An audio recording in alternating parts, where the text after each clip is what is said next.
This morning, before 7 o'clock, we got a call of a injury accident. Pedestrian struck right here at Carl and Penworth. And so the call came in. It was a child that was struck.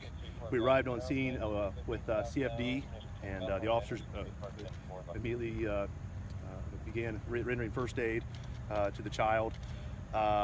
The child has since succumbed to his injuries. He's a sixth grader here at Woodward Park Elementary School. Woodward Park has counselors on scene. We've called Net Care. They have counselors on scene for witnesses that are on scene. The child was transported from scene and has since been, again, pronounced and succumbed to his injuries. I have no other really information at the time. We have AIU on scene. They're doing an investigation to exactly what happened and how it happened. I can tell you that there was a couple vehicles involved in it. The child was on foot and was crossing the street. As a side note, just if you could let parents know, to let their kids know to be careful crossing the street in the morning. It's dark out here. It's only going to get darker with this winter weather and fall weather coming on. We're going to see later and later the sun come up later and later, right? And they need to be very, very careful. You know, you may not see traffic coming from one direction, but it may be coming from another direction.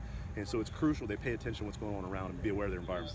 You mentioned to us that within the past 12 hours, we've seen 2 kids struck within the general vicinity. I mean, yeah, this is the second one of these fatalities in the last 12 hours, within 12 hours. So last night around 7 o'clock, you guys all reported in the evening that there was a child struck just south of here, a 6-year-old that was struck and killed in a parking lot. And so this community is going to be struggling with this. This is hard on this community.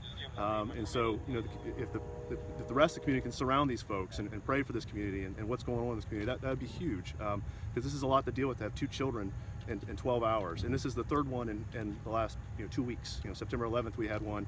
And so it's kind of something we need to pay attention to, these kids being in the street and around traffic. So environmental awareness, not just for the kids, but those behind the wheel too.